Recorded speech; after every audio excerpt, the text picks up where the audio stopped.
What is going on, everyone? Welcome back to my channel and welcome back to another video. In today's video, I'll be discussing and talking about why I stopped taking PPIs. As many of you guys know, I've been a sufferer from GERD for about 5 years now, actually going into 5 years right now, when like my symptoms hit really bad. I will be discussing, several issues that I had and as to why I stopped, taking them in general.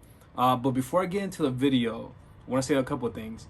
I am not a medical expert. I am not a doctor. I'm not here making decisions for you guys. This is just me giving and sharing my experience and my issues, and whatever you do and take from it, that's ultimately your decision, right? And also, excuse the background noise if there is any. I figured I would make a video since it's a beautiful day outside. I figured why not, right? So let's get into it. So I'm going to get into a quick little timeline as to when I was taking PPIs, because I was and have been on and off until I actually stopped, about over a year ago, just, taking the proton pump inhibitors. So I started taking them once I got diagnosed with GERD and, with my hiatal hernia, my sliding hiatal hernia. So that was in the summer of 2016, and I ended up having my first surgery, my knee fundoplication surgery, in July of 2017. So during that whole year, I was taking, PPIs, and, for the first year, I felt like the major side effects were not as big.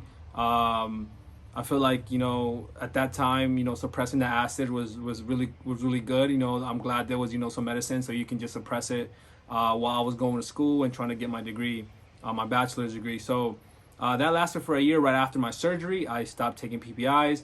And for several months, my symptoms were, a little bit better. There was no acid, or maybe little of acid, but it wasn't major. So, there was no need for me to take PPIs. I still have regurgitation issues. And if you do want to know more about my knee fundoplication, and, my whole channel is based on, my issues and also my health and my lifestyle, my whole journey. So you can go back and watch that. So, after that, after several months, the issues started coming back, and they felt like they were coming back a little bit stronger, especially the acid. So I decided to go back again in the summer of 2018, and from that point on until the summer of 2019, which I ended up having my knee fundoplication takedown, and I ended up having the Lynx implant as well. So during that second span of that second year of taking the PPIs, that's when I really started noticing a lot of the side effects, and I started putting two and two together why I was feeling some type of way.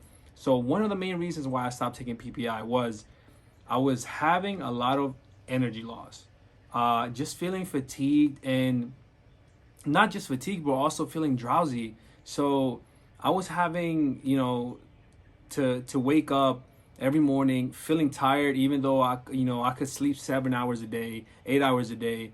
And that was a really struggle. I didn't understand why that was. I actually thought it was just because I was suffering from GERD issues, and sometimes, I woke up in the middle of the night, or my symptoms were so bad that I wouldn't sleep enough. But I was thinking in my mind, I was like, before the surgery and before taking, these medications, I wasn't feeling that way.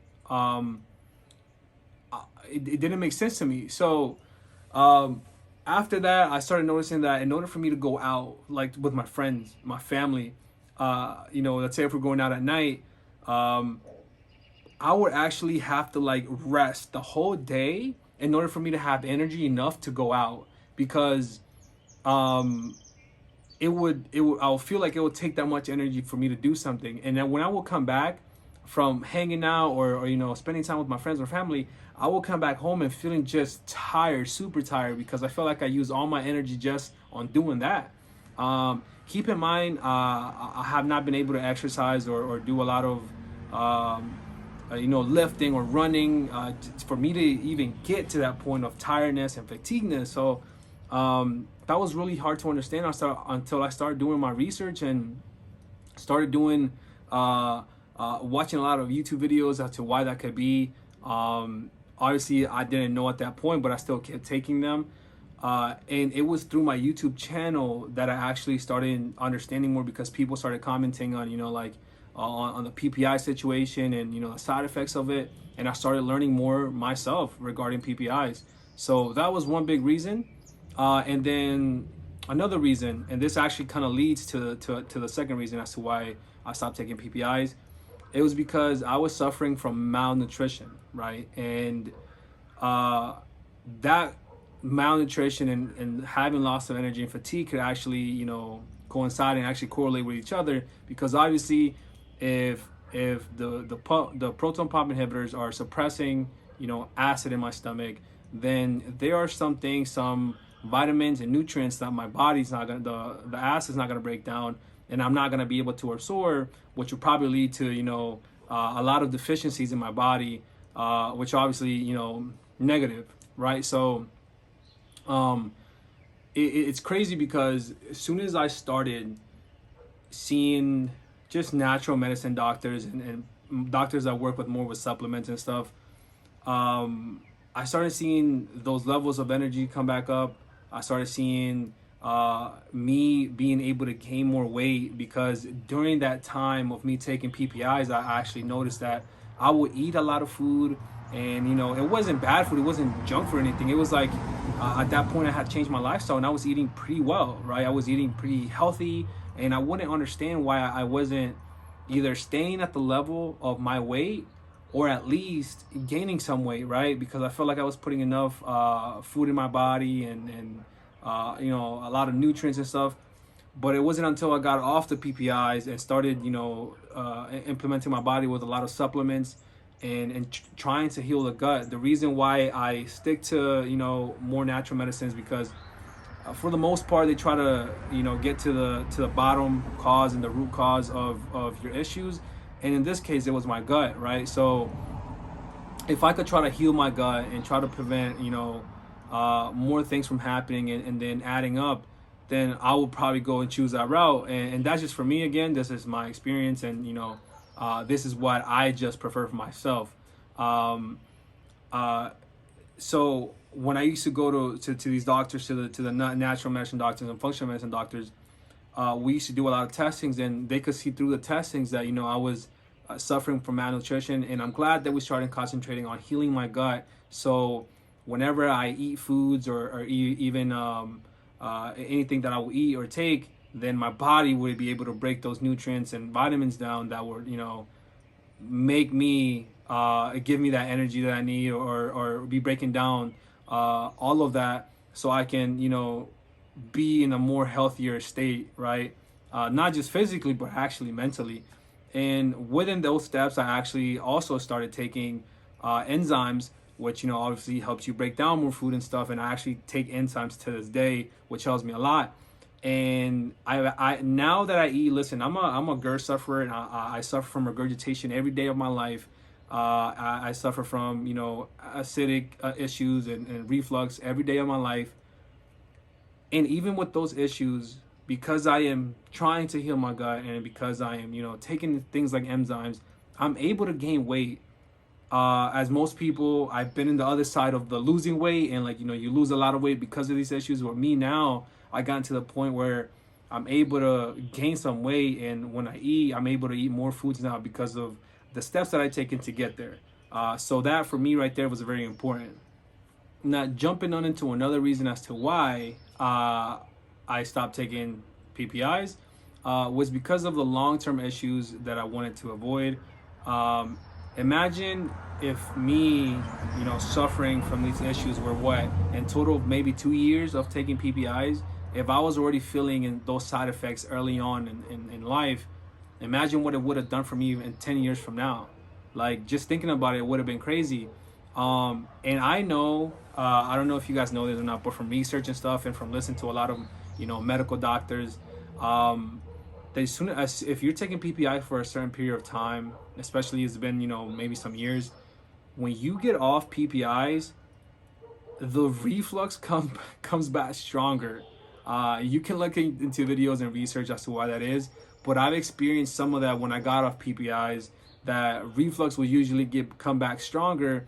and for several weeks, if not, maybe months, I will be able to suffer from that, and I will feel the effects of getting off the PPIs. So I can't even imagine the people that take PPIs for years. In my YouTube channel, I had different people comment that said they've taken PPIs for 20 years, and I'm like, I mean, if they were to get off of that, like, it would be so severe for them. It would be a really, really bad experience, a really, really bad issue.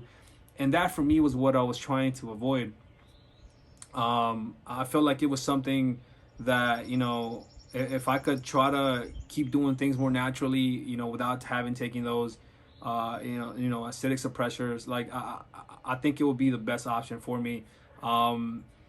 And one of the main reasons I actually even did this video is because of, people on here requested it, and I didn't think about, making videos, because I do. People always ask me, do you take PPIs? And I'm like, no, I don't. Not anymore. Obviously every now and then, if I do get acid, I'll take like Pepsi or something, but that's because I know what I'm getting myself into prior to going into eating certain type of foods, or drinking acidic drinks, or anything that's like very sweet and stuff. So that's what I do. So the long run, I didn't want to suffer for any of that, especially having my liver dealing with that, my kidneys dealing with that in the long run. I didn't want to do any of that. I didn't want to deal with that. I've seen videos of doctors explaining that you can have bone weaknesses because the PPIs are preventing your body from consuming a lot of calcium and magnesium and stuff. And I didn't just want to suffer for that in the long run. So for right now, if I don't really need it, then I'm not going to do it. And I've heard also of people that have taken them for like several years, and their body has gotten so used to the medication that doesn't even work anymore. So in my mind, I don't want to even think about how that is, because now it feels like, if medication is not working, then it's gonna be hard to find something else without bumping up the dosage, like, that would help you, right? One thing I do gotta say is, I think the amount that I was taking in my early stages, and the most I ever taken, was 20 milligrams per tablet. I believe that was the amount. So I used to take one in the morning and one at night. So 20 milligrams in the morning and 20 milligrams at night. I think those are the correct numbers, if I do remember well. But of course, if you are taking them, or if you're planning on taking them, always talk to your doctor about that, and just consider what you're getting yourself into. This video just was just made for just to talk about my experience with them, the reasons why I'm not taking them anymore. Whatever you do with this video, whatever you do with this content, ultimately you have the final say and the final decisions. I am not a medical doctor. Again, I am not a professional in this. This is just me, again, your boy Carlos, just sharing a lot of the experiences and what I've gone through and the reasons why. These were just some of my the reasons why I stopped taking them. In general, I know there's more, but those are probably my main reasons. And to be honest, if that, like I said it before, it was, I guess the data for me was, just probably 2 years in total. And, it could be taken as short amount of data. And, I can't even imagine how long, if more years would have done. I probably would have had a longer video for this, to be honest. But I'm glad, this is not one of those longer videos that I have on my YouTube channel. And I just wanted to share that experience with you guys. And hopefully, you guys take that and you do whatever you want with it. Again, this is my experience. Hopefully you guys, appreciate the content, just enjoy it, and take what you want from it. Again, so thank you for liking my channel. Thank you for helping me reach 1,000 subscribers, and basically 100,000 views on my channel. So, if you like the content, like the video, subscribe to my channel and share it, man. We just hear a whole community. Another reminder that I actually do live streams on my channel, typically on the weekends, and I've been consistent with doing it on Saturdays around 11 o'clock to like 1 p.m. Eastern time. I am in the United States, so it's from like 11 o'clock to like 1 p.m. Eastern time. I usually go live. So turn on the notifications if you want to see me live and ask me questions about my experience. I'm always happy to share them. And always try, happy just to help you guys in any way possible. Also, if you feel lonely, you feel like you're alone with all these issues, join my live, because there's a lot of people that share their experiences, man, and we have just a good time talking about life and certain things that we go through in the daily life. So I will highly just recommend you trying to join and see the community that we have, because we're all a big community. We're not alone. There's a lot of us fighting till this day. So it's all a blessing, guys. So thank you for all the love. Thank you for all the blessings. I love you guys, and see you in the next one. Bye.